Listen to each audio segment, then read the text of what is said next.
विवाह बंधन भाग 36. आदित्य आणि अनया. मृणालची खरी कहाणी. सकाळची ऊन खिडकीतून आत येत होती. अनयाच्या डोळ्यात तीव्र थकवा असूनही तिच्या चेहऱ्यावर एक वेगळंच समाधान होतं. रात्री उशिरापर्यंत ती झोपली नव्हती. तिला झोप येत नव्हती कारण आदित्य आणि तिच्यात खूप भांडण झालं होतं. चर्चा झाली होती आणि आदित्यसोबत झालेल्या त्या दीर्घ चर्चेने तिचं मन ढवळून निघालं होतं. अनेक प्रश्न, अनेक उत्तर आणि त्यातून अधिक न बोललेली भावना. सगळं काही मनात साठून राहिलं होतं. स्वयंपाकघरातून मृणालचा आवाज आला. अनया, चहा घेतलास का? अनया भानावर आली. हो, येते काका. मृणाल घरातला तो एकमेव माणूस जो शांतपणे सगळं पाहत होता. आदित्यच्या आयुष्यातील बदल, अनयाची अस्वस्थता आणि ह्या नात्यासोबती भोवती गुंफली जाणारी नाजूक बंधन.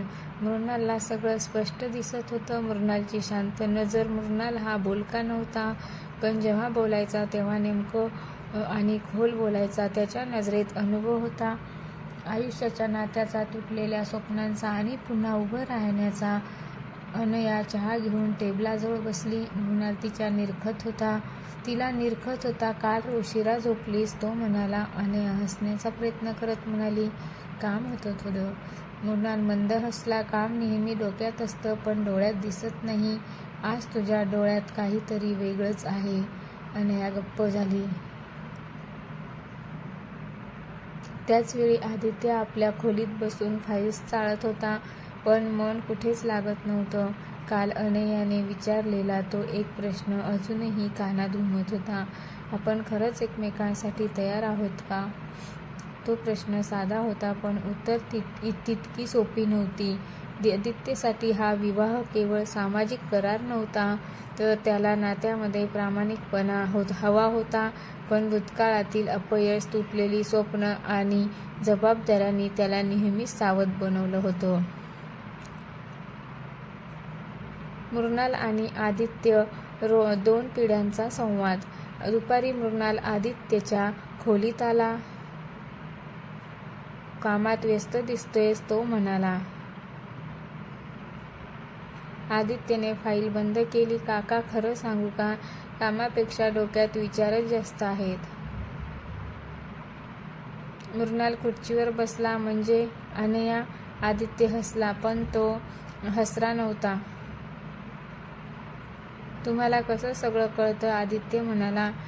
कारण मी एकदा तुझ्यासारखाच होतो. मृणाल शांतपणे म्हणाला. मृणालची कहाणी होती. आदित्य आश्चर्याने त्याच्याकडे पाहू लागला. आणि मी माझ्या आयुष्यात एक मोठी चूक केली.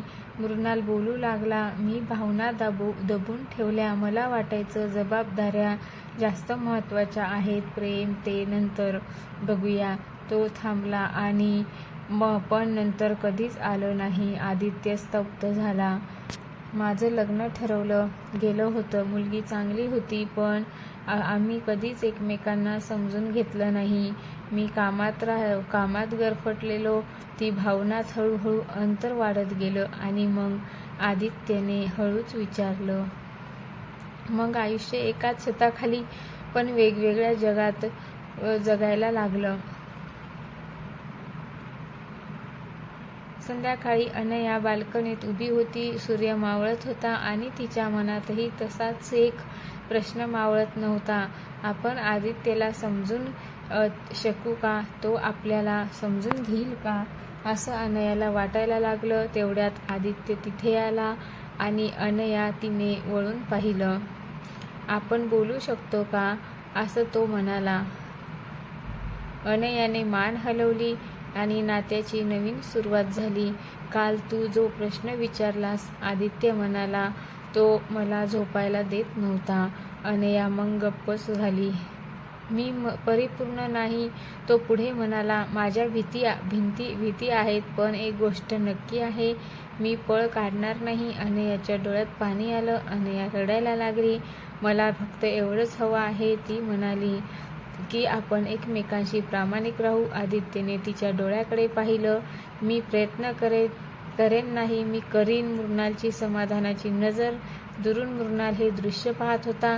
त्याच्या चेहऱ्यावर हलकं समाधान उमटलं. आणि कदाचित याचं नातं माझ्यासारखं अपूर्ण राहणार नाही, तो मनात म्हणाला.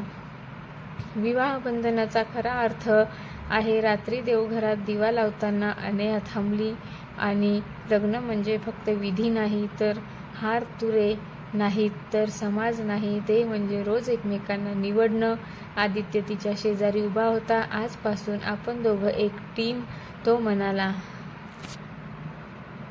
अनया हसली आणि तो, हो, चुका होतील, भांडणही होतील, पण संवाद थांबवायचा नाही. दिव्याची ज्योत स्थिर पेटत होती आणि या घरात 3 वेगवेगळ्या पिढ्या होत्या, पण त्या तिन्हींचा संघर्ष एकच होता, नात्यांना जपण्याचा. मृणालच्या अपूर्ण कहाणीने आदित्यला शिकवलं आणि आदित्यच्या प्रयत्नांनी अनयाला विश्वास दिला.